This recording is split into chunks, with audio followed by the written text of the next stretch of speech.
I like Overwatch most of the time. Right now, I'm getting graveyard vibes right now. Like that game reminded me of when Overwatch 1 was dead. Actually, the games today. No, okay. Okay, weirdly enough, when Overwatch was dead and no one cared, Ranked had games like that really often because everyone knew each other and most of the toxic people were gone. No, I don't think it's because of the actual game. I don't know. I think it's just because of how the player environment has changed.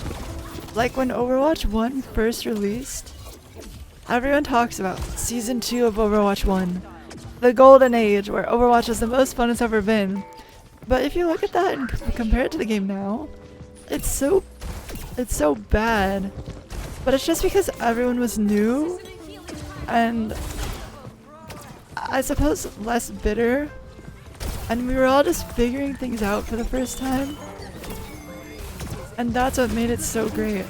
But now we've all figured it out and everyone knows the counter swaps and the meta and which characters are good. And you get insulted if you're not playing the right one or whatever. Ooh. So it's not so much that the game is worse now than it was then, it's way better. It's just the players. And I feel like that goes for every game. The players ruin every game. Valorant is so miserable just because of the players that play it. Like, that game is amazing. But when I queue ranked, I have to babysit like 16-year-old Andrew Tate fans screaming at each other. Valorant ranked would be so much fun if everyone tried and calmed and wanted to win and no one threw or was toxic or... And it's the same thing with Overwatch too, right? Imagine a world where everyone wants to play team comps that work with each other. You don't have any one tricks. No one gets mad at each other. We all support each other. There's no throwers. No one's flaming. Overwatch would be the most amazing game ever, regardless of the meta if that happened. It's like, it's us that ruin it. And I feel like that's the same for every game. Rust is another good example. Rust is such an amazing game, but the way that people play it ruins it for everyone. Roof campers, people saying the N-word over voice chat constantly, people that play in groups of 30 but refuse to take any risks, so they sit up next to a gas station and just farm it for the entire wipe and tech tree up. They basically don't play the game, they play one grid simulator. So not because of the game, but because the way the players have chosen to play, the game is incredibly boring because people won't take risks. They'll just win no matter the cost, even if there's no risk involved.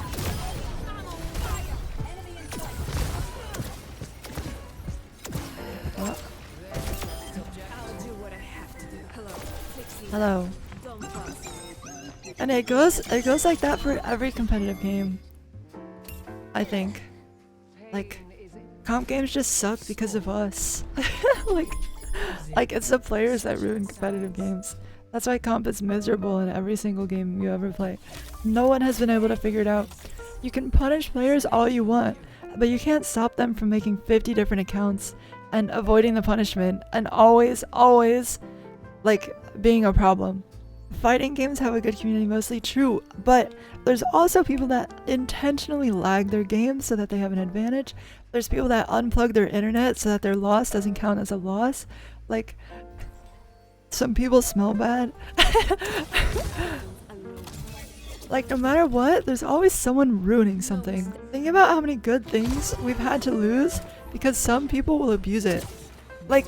You know the reason that we can't have reduced loss for when you have a lever in comp? It's because people will queue with their friends and just leave the game if they start losing so their friend loses less. So many good things that we could have, but we can't because people abuse the system. A few bad apples ruin it for everyone. Queuing with your friends, the whole reason they added this insane grouping system that in my opinion is a lot worse than last season's, is because people were abusing it. They were stacking us. Oh fuck. Oh shit. Oh shit. Oh fuck. Okay, they were stacking or like max ranging GM4 Qs. Okay, 2 pro players queue together, but one of them goes on a GM4 account so that they get faster queues and easier matches. We have to add this insane grouping restriction to encourage them to both play together, because some people are abusing the system. People 5 stacking at off hours.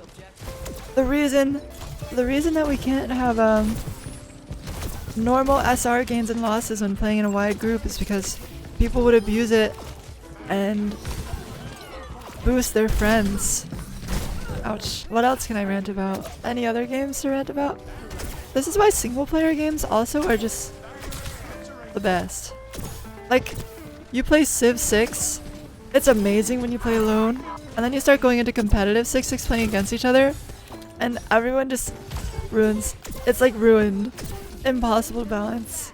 Everyone's developing metas and shit. Crazy stuff. It really is. As much as we complain to the devs, it really is us that ruin everything, huh? Cheaters! Oh my god, I haven't even talked about cheaters. Cheaters in Escape from Tarkov. There's a cheater like every other raid. And you don't even know. Because they just have ESP. And because you know everyone has ESP, it becomes easier for people to justify getting ESP. Oh, I'm just putting myself on the same playing field as everyone else. That's why I ESP. It's because everyone else is too. Imagine, like, however many hours you spend in Tarkov and then you buy this amazing kit and your head gets taken off instantly by a cheater.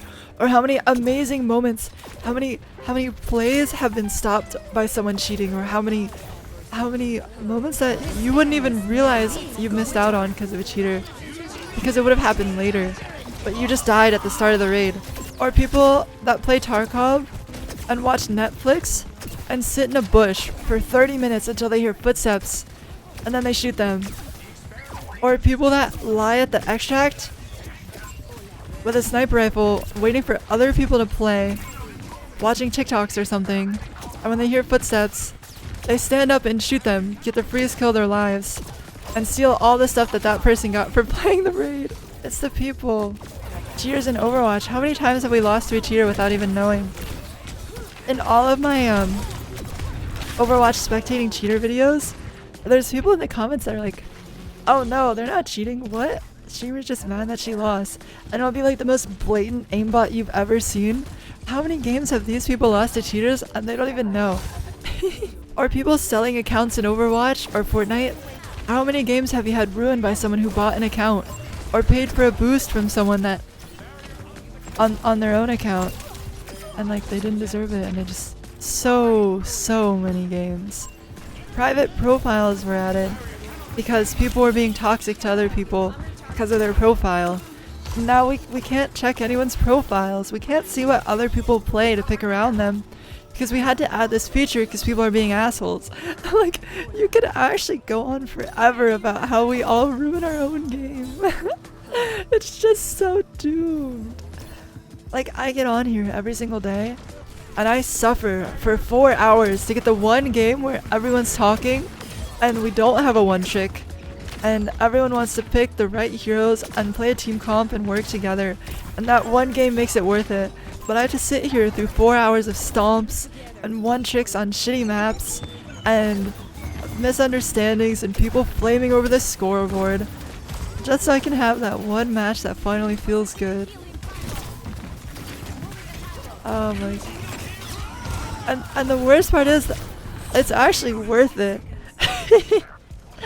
Imagine if every game was like that dream.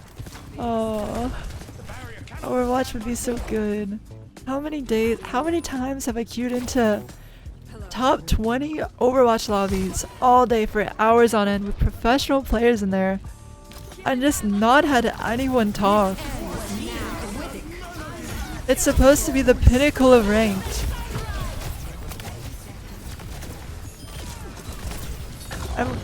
We don't even calm. This is GM4 right now. This is literally top 100. No one has said a word. How many times? I was rank 14 the other day, solo queuing every game, and like 3 games in a row, I was the only one in voice chat. The only one. What? Crazy. The pinnacle of the Overwatch ranked ladder.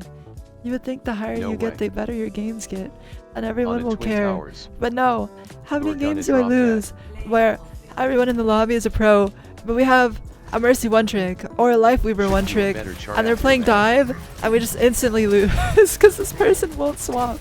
Like, yeah, oh my god. Or if you have a feminine voice, or you have like an accent that people make fun of, or you kind of sound gay, or any of this, you just can't talk in VC because you get fucking bullied. It's like if someone calls me a slur, I'm not even phased. That is just normal. Fucking wild. Or if you play a hero that people don't like if you one trick Wrecking Ball, you just get flamed every game, even if you're hard carrying. Okay, this is a really long time ago, but in season 3 of Overwatch 1, Torbjorn was like, everyone thought Torbjorn was a throw pick. And I was playing on a Torbjorn only account, and I got season banned because I got reported so much. And I had like a 70% win rate because I was fucking smurfing. There was a game where I had like I had every gold medal known to man, and I know gold medals don't matter much, but seriously, every single kill in the kill feed was me.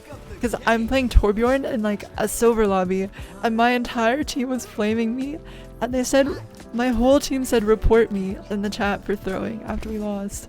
I was the only one doing anything. I was smurfing, I was carrying them. People are so dumb. Oh my goodness. Ow. Oh my. What happened over there? Wait, I'm crazy. Why did my DPS go a different way? Our team, please, at DPS. See, I say that, and then my bab is already complaining in chat after first fight. What do you mean you really have to be stacking, or I don't know. The state of the game is just so sad, and it's not because of the devs. It's because of us. I'm contributing to it too, because I'm just so used to calming and no one else talking that I've actually given up. If someone doesn't talk before me, then I just don't talk. Okay, we were on an honorable Roadhog mirror, and they went Mauga to counter swap my hog after losing one fight. It's not the devs, it's not the devs, it's us. It's us. Oh my god. And the Mauga's losing after counter swapping. But why would you swap off in a mirror to counter swap someone? That's so lame. Free to play? No. I don't think it's free to play. It's cause it's just like, it's so hard to fix too, because it's like a culture. Honestly, I think the biggest thing is the pro scene. At the very least, in really high ranks, the biggest thing that has made people not try anymore, or not calm, is the pro scene. Like, in Valorant, it's the same thing has happened to Valorant as well. When the pro scene was amazing, and everyone wanted to be a tier 1 pro, and anyone could make it. Franchising wasn't a thing. You could actually just win your way to the top. Ranked was amazing. In Valorant, you had people calming every single game. You had people trying really hard. It was actually exceptionally rare to have a team that had even 1 or 2 people not talking. Everyone cared so much. The ranked leaderboards was like the best of the best players on their main accounts at the top. And then, did I get my hog with that? Oh, my bad. And then Valorant added franchising and destroyed their tier 2 and tier 3 scene. And now, ranked at the very top is a shit show. No one cares. Bunch of teenagers with egos. They don't care about winning. People don't calm. Insta-lock Reynas. All because the dream of being a pro is gone. Like, you can't just win your way to the top anymore. You can't get really high in ranked and get tryouts for a great team anymore. And Overwatch lost that a really long time ago. And I feel like that's why high elo is so sad. Or and we got our grassroots thing back where you really can win your way to the top now. But how far gone are we? Like, is it salvageable? And do you really want to win your way to the top? At this point, the only reason you would want to go pro in this game is passion. Like, you could be the greatest coach in the world and not make enough money to survive. Like, we have tier 1 players retiring because they don't make enough money. We have people who are top 5 in the world on their job, on their role, and they don't make enough money to survive. Like, $30,000 every 3 months for winning the entire league worldwide is not a lot of money. So how far gone are we? Like, I don't know. It's this culture that you have to change. And then how would you even change it for lower ranks, you know? Like, I say lower, but I just mean like everything else, not even lower. It's like everything aside from top 500. When I play in flat, like, no one's MVC, no one talks. Maybe it's for the better, but people flame every game. Like, oh, bye bye. Now we have to go Malcolm. Yeah, Valorant destroyed their pro scene with franchising. I feel like the same thing happened to Overwatch. And now that it's gone, we can finally build up again, and we're building up, but I don't know. It takes time.